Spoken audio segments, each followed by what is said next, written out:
Let me let me thank all of you thank you for coming out tonight. And let me thank Rosario Dawson for that extraordinary introduction.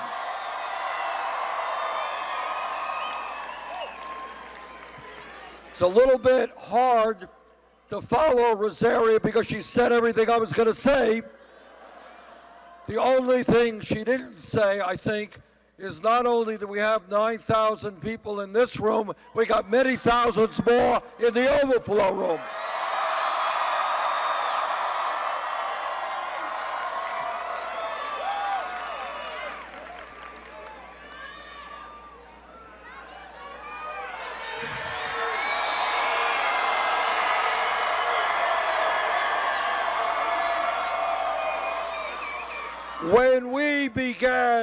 When we began this campaign about 10 months ago, we were 3% in the polls, about 70 points behind Secretary Clinton. As of today, last poll that I saw, we are 5 points behind, and we're gaining.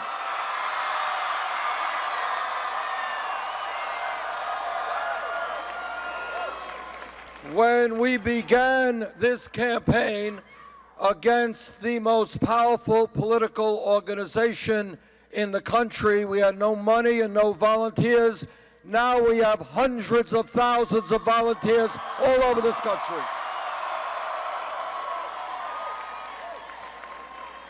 When we began this campaign, we were considered a fringe candidacy. Now, who in America, the media said, could believe in a political revolution?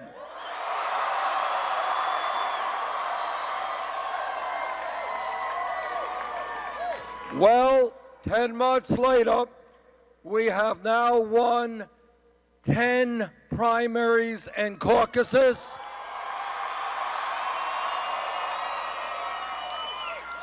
And unless I'm very mistaken, we're going to win a couple of more tonight.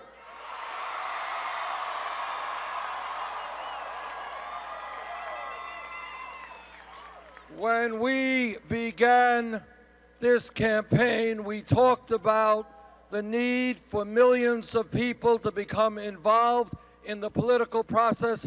Tonight in Utah, tonight in Idaho, and tonight in Arizona, there are record-breaking turnouts in terms of voting.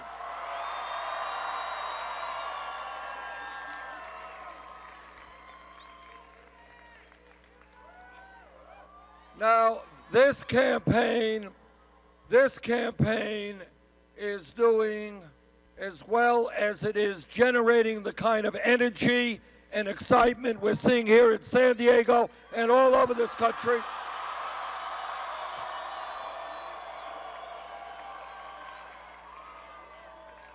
Because we are doing something very unusual in modern American politics. We are telling the truth.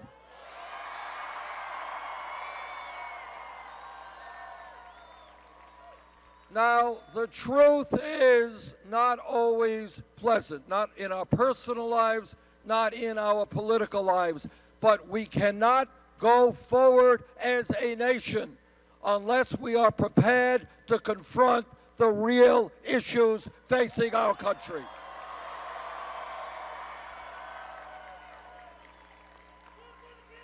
And let me tell you briefly what some of those issues are. Number one, in America today, we are living under a corrupt campaign finance system which is undermining American democracy. Democracy is not a complicated process. It really isn't.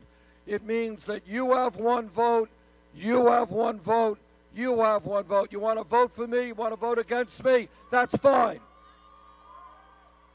But what democracy does not mean is that billionaires can spend unlimited sums of money to elect candidates who represent the wealthy and the powerful. That is not democracy.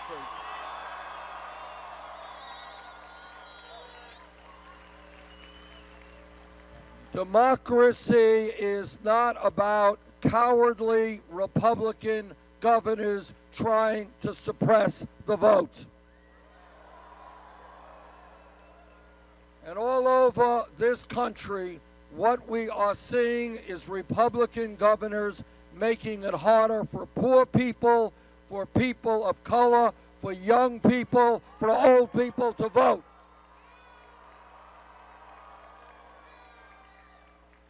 And I say to those cowardly governors, if you are not prepared to engage in a free and democratic election, get another job, get out of politics.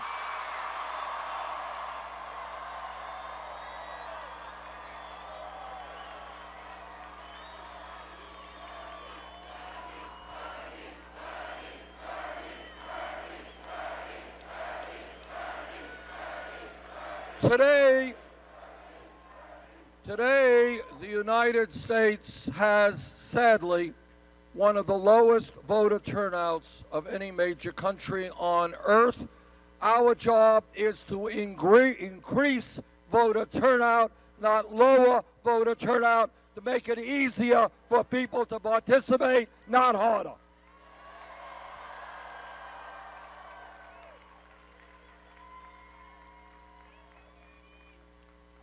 But as Rosario mentioned, this campaign is not just about a corrupt campaign finance system which is undermining democracy.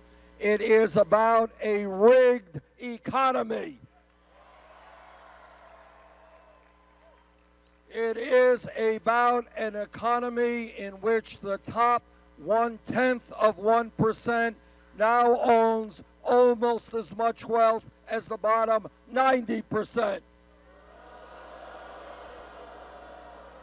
It is about an economy where the 20 wealthiest people own more wealth than the bottom 150 million people. It is about an economy in which one family, the Walton family owning Walmart, this one family owns more wealth than the bottom 40% of the American people. And what a rigged economy is about is the wealthiest family in this country paying their employees wages that are so low that many of those workers have to go on Medicaid and food stamps. And it is the middle class that pays more in taxes to pay for that Medicaid and food stamps. So I say to the Walton family, get off of welfare, pay your workers a living wage.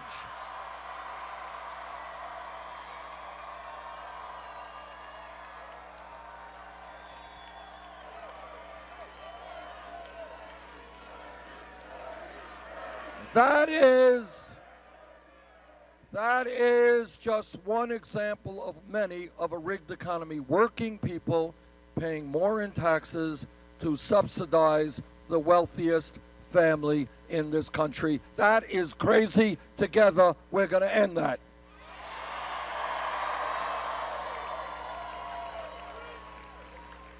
This campaign is about ending a situation in which millions of our people are working longer hours for lower wages.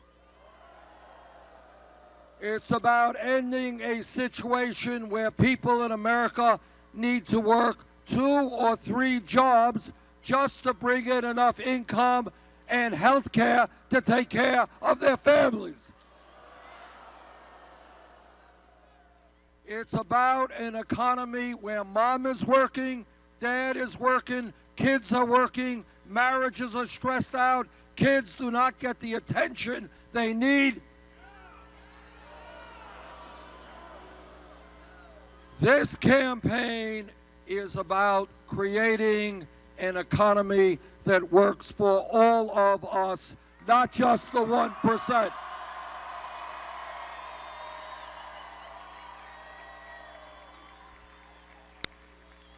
But it is not just a corrupt campaign finance system that we are going to change. It is not just a rigged economy that we are going to reform. It is also a broken criminal justice system.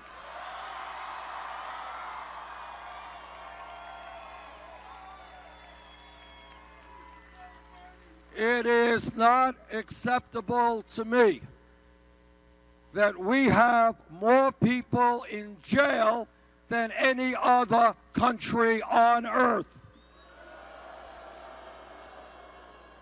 Not acceptable that we are spending $80 billion a year, $80 billion, to lock up 2.2 million Americans, disproportionately African American, Latino, Native American.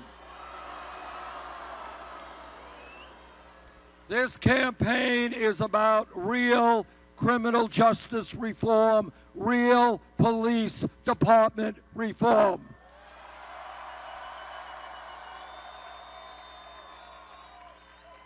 This campaign is about saying we are tired of seeing unarmed people, often minorities, shot by police.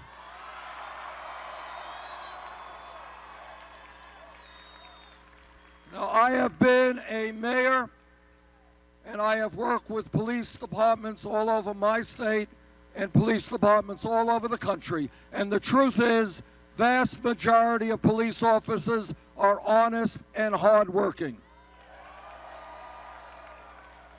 But when a police officer, like any other public official, breaks the law, that officer must be held accountable.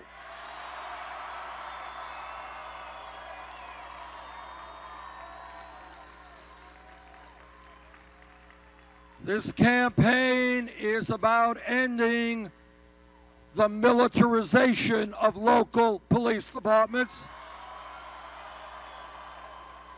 It is about making police departments reflect the diversity of the communities they serve.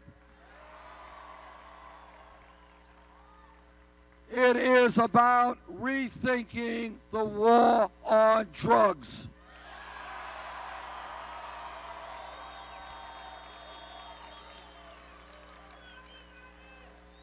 Today, marijuana is a Schedule I drug under the federal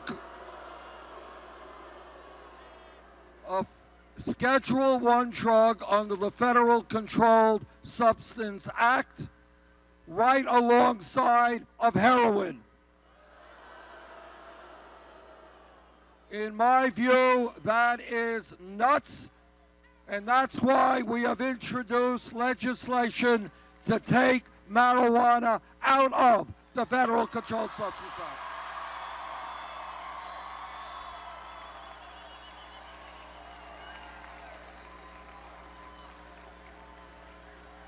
In my state of Vermont, in my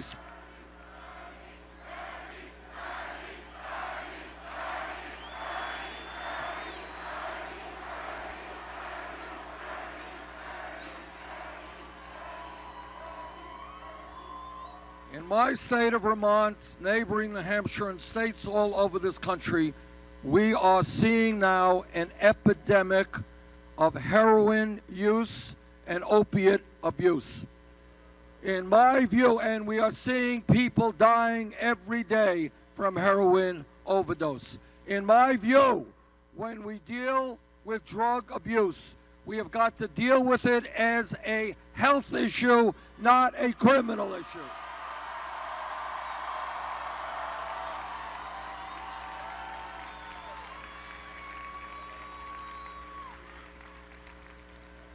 Let me just take this opportunity to say what I know is on everybody's mind. We're all aware of the terrible attacks that have taken place in Brussels. Dozens of people are dead and hundreds of people have been wounded, and I think I speak for everyone in expressing our condolences to the people of Brussels.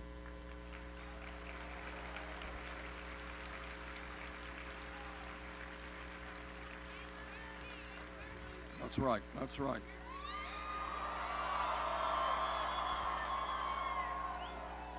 And let me simply say this: we will stand as a nation with our allies and our friends and people all over this world. We will stand with them, and we will together crush and destroy ISIS.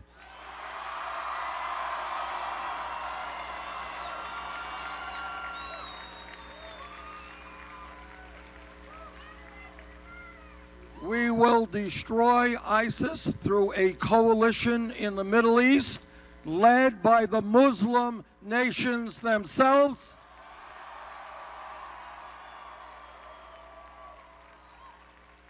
With our support and the support of other powerful nations. But as King Abdullah of Jordan said a few months ago, what is going on there is a fight for the soul of Islam, and the Muslim nations have got to take on ISIS and win that war.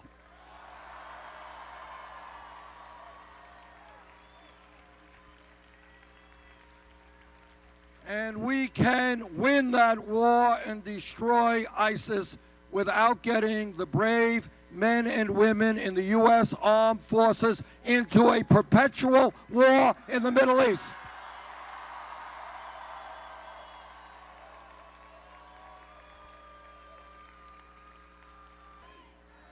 The war in Iraq was one of the worst foreign policy mistakes in the modern history of this country. I voted against that war. And I will do everything that I can to make certain that the United States does not get involved in a similar type war in the future.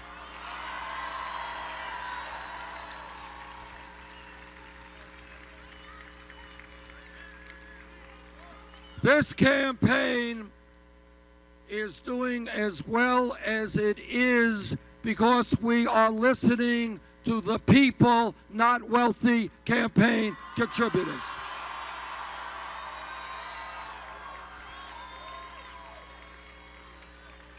And one of the major differences between Secretary Clinton and myself is how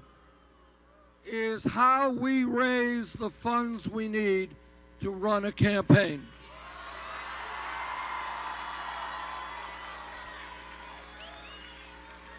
When we began this campaign, we asked ourselves, should we have a super PAC like everybody else? And we agreed with you.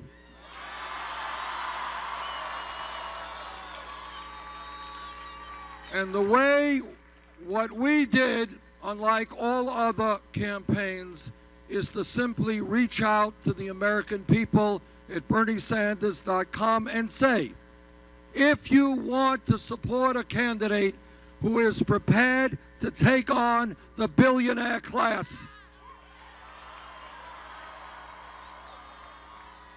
to take on Wall Street and corporate America, this is your campaign. Join us.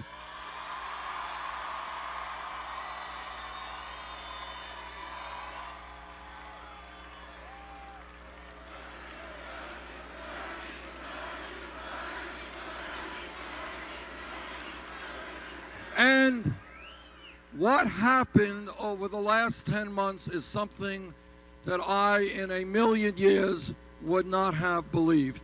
And that is, we received well over 5 million individual campaign contributions.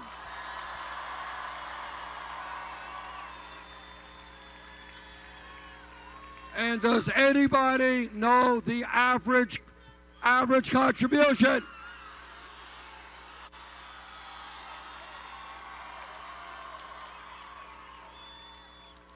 And that is revolutionary.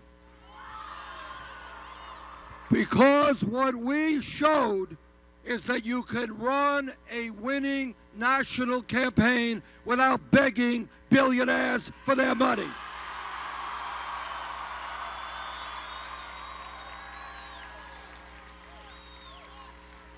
Now, Secretary Clinton has chosen to go a different route. What she has done is established a number of super PACs. Her largest one recently reported raising $25 million from special interest organizations, including $15 million from Wall Street. Now, she has also, as many of you may know, given speeches on Wall Street for $225,000 a speech. Now, what I've said is that if you're going to get paid $225,000 a speech, it must be an extraordinarily brilliant speech.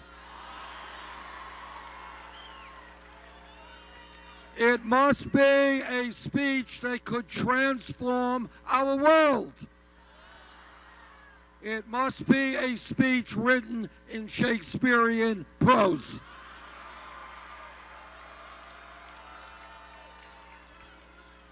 So I think, given what a great speech it must have been, let's release that speech to the American people.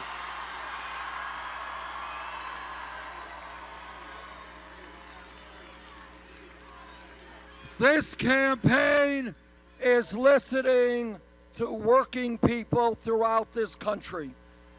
And what they are telling me is they can't make it on $8 or $9 or $10 an hour. And that we have got to raise the minimum wage in this country to $15 an hour.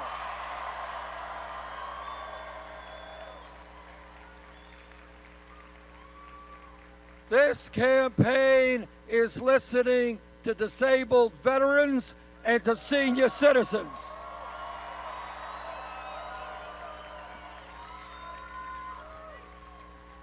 And what disabled vets and seniors are telling me, they cannot make it on $11,000 or $12,000 a year Social Security.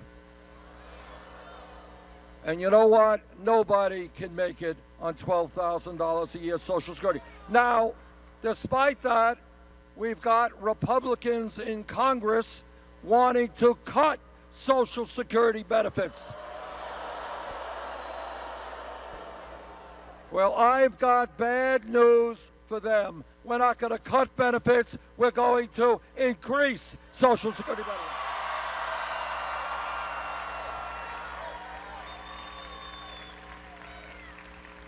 This campaign is listening to women.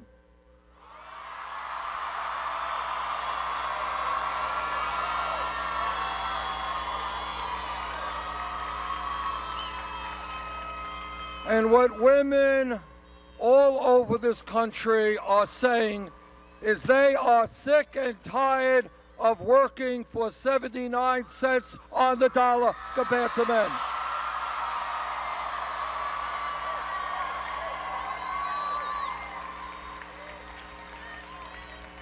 And I know that every man in this huge room will stand,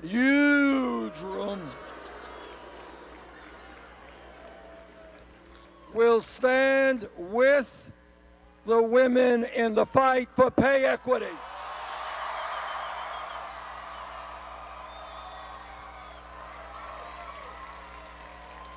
And by the way, when we talk about women's rights, I want everybody here to know that all over this country, you got Republicans running around talking about family values. And let us be very clear what these Republicans mean. What they mean is that no woman here tonight or in this state or in this country should have the right to control her own body. I disagree.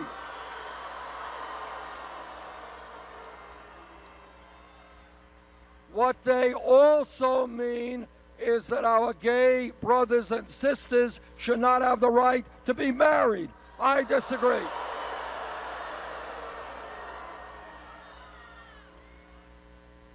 This campaign is listening to our brothers and sisters in the Latino community.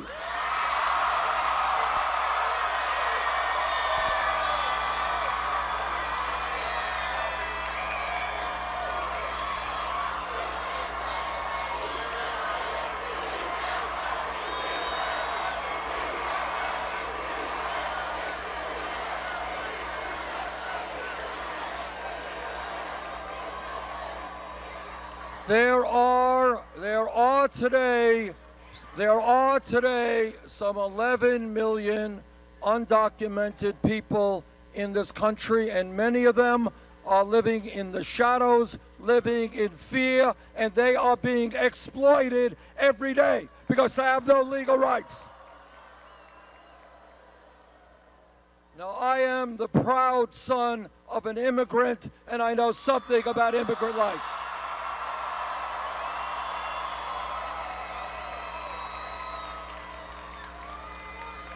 And what I know is that we will stand with our Latino brothers and sisters.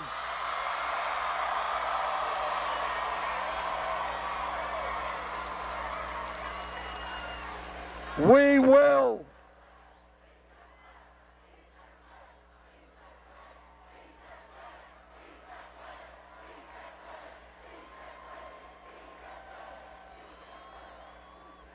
We will fight for comprehensive immigration reform and a path toward citizenship.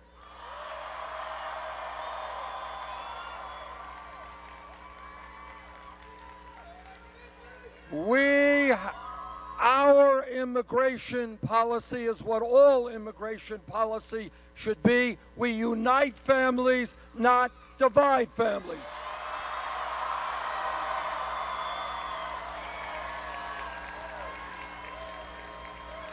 And we will stop the deportations currently taking place.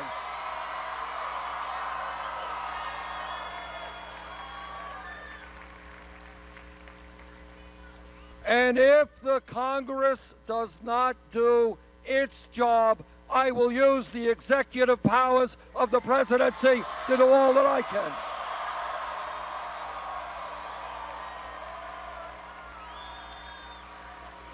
Now, in a democracy, there are people who have different points of view on immigration reform and everything else. But what is not acceptable is for the Donald Trumps and others to insult our Mexican and Latino brothers and sisters.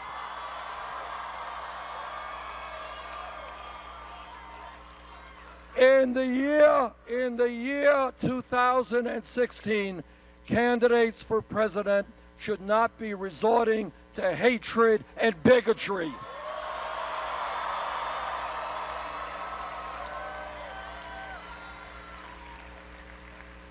This campaign is listening to our brothers and sisters in the African American community.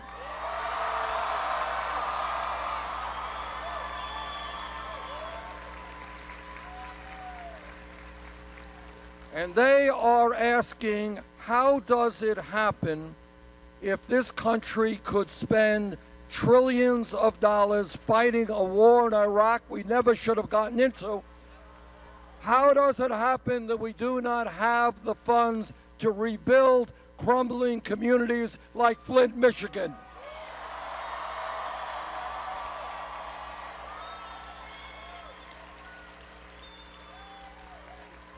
How does it happen that there are minority communities all over this country where unemployment is sky high, where the education system is failing the kids, where health care is not acceptable, and where too many of our young men and women, instead of getting great jobs, are ending up in jail?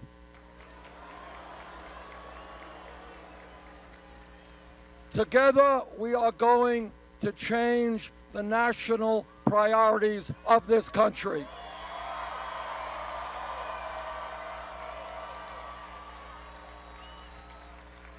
Together, we are going to invest in our communities. Together, we are going to rebuild our crumbling infrastructure and create millions of jobs.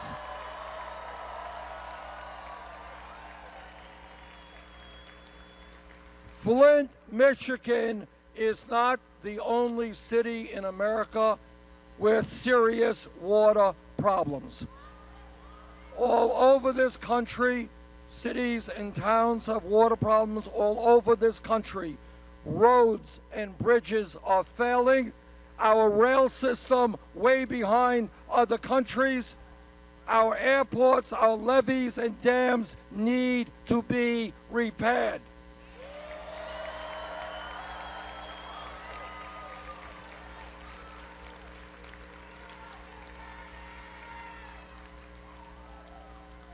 This campaign is listening to our brothers and sisters in the Native American community.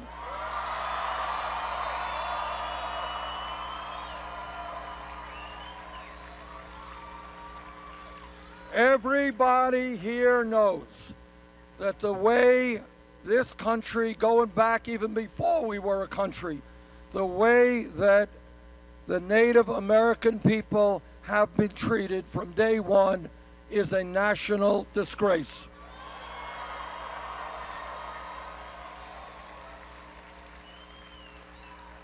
Native Americans have been lied to, they have been cheated, treaties negotiated have been broken, and today all over this country we're finding many Native American communities in deep economic despair. If elected president, we will begin treating our Native American people with the respect that they do.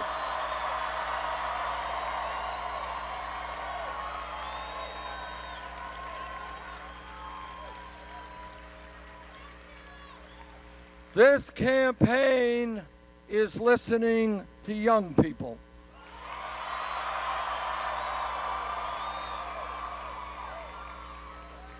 And what young people are saying is, how does it happen when everybody told us we needed to get an education, when they told us that we needed the best educated workforce in the world? Why are we leaving school $20,000, $50,000 in debt?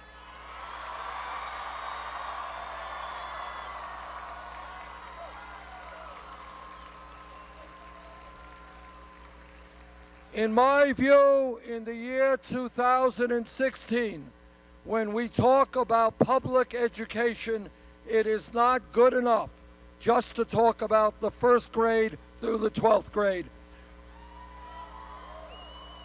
The world has changed, the economy has changed, our public school systems have to change, and that means making public colleges and universities tuition free.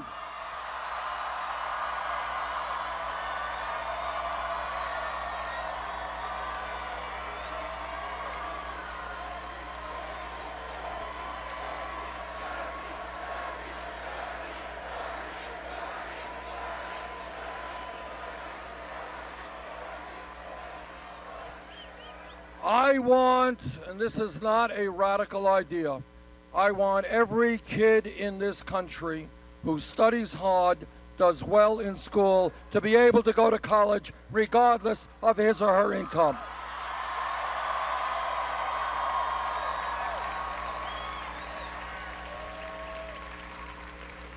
I am a member of the U.S. Senate Committee on the Environment.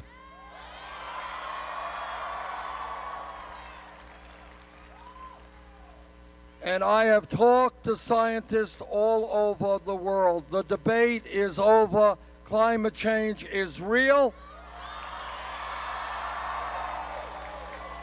It is caused by human activity. And together, we are going to break our dependence on fossil fuel and transform our energy system into sustainable energy and energy efficiency.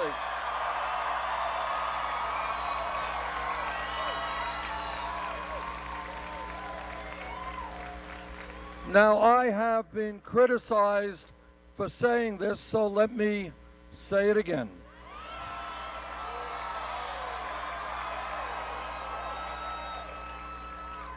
I believe that health care is a right for all people.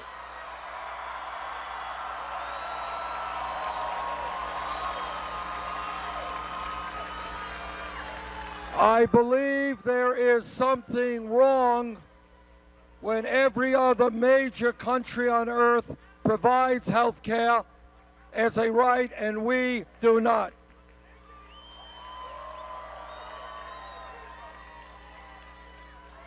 Today,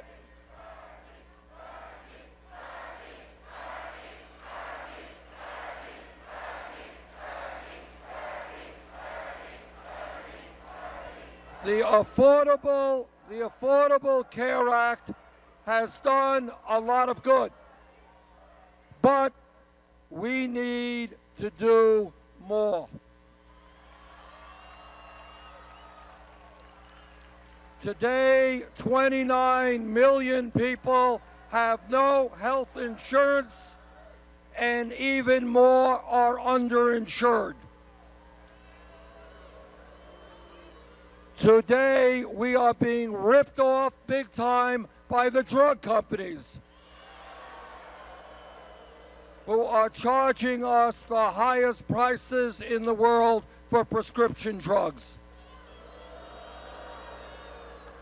Today in America, 1 out of 5 people cannot even afford the prescriptions their doctors write.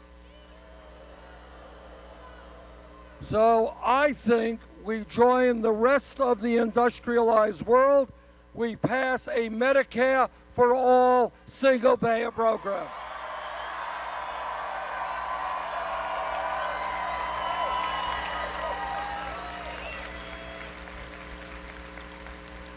Everybody here knows that change in America always takes place from the bottom on up, not from the top down.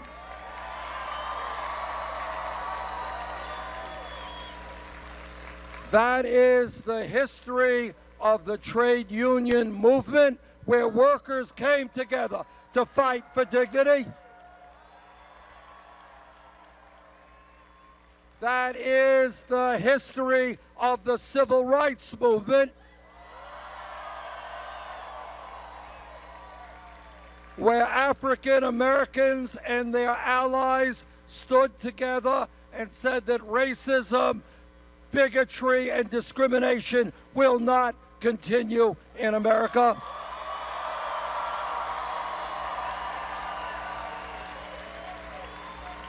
That is the history of the women's movement.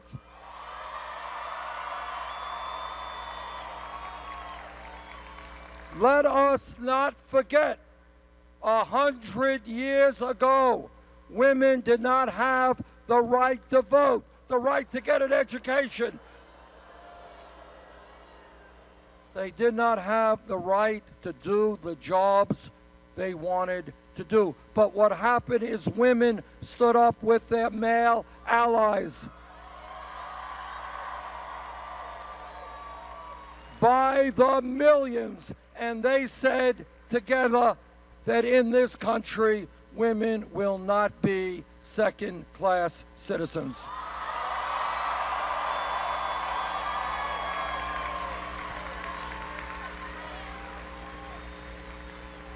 And that is the history of the gay movement in this country.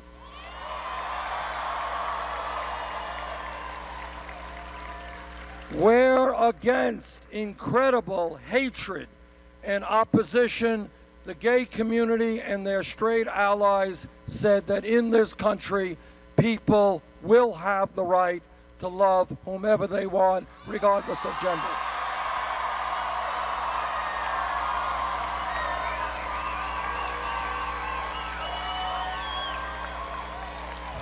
That is how change takes place. Change takes place in a very profound moment when people look around them and they say, the status quo is not working, not good enough. And today, all over this country, people are looking around and they're saying grotesque levels of income and wealth inequality is unacceptable. They are saying that we should not be the only major country on earth that does not guarantee paid family and medical leave. They are saying that we should not have the highest rate of childhood poverty of any major country on earth. They are saying that millions of our people should not have to be buried in student debt for decades. They are saying that we should not have more people in jail than any other country. They are saying that we should not get involved in wars that are killing our young people.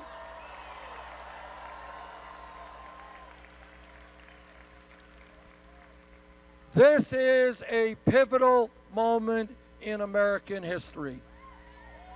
Either we continue down the path in which the politics and economics of this country is controlled by a handful of billionaires, or whether we make a political revolution.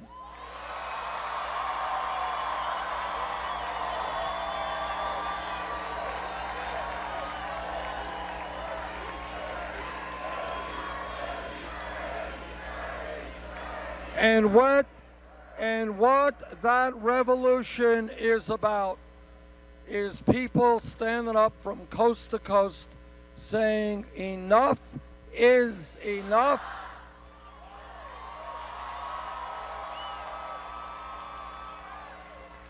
That our government belongs to all of us, not just a handful of campaign contributors.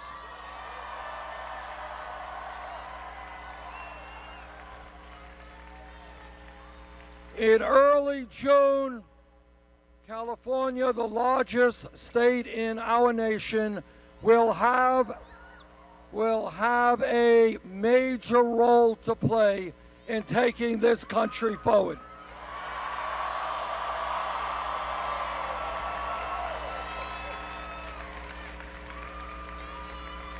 If there is a large voter turnout, we will win here in California.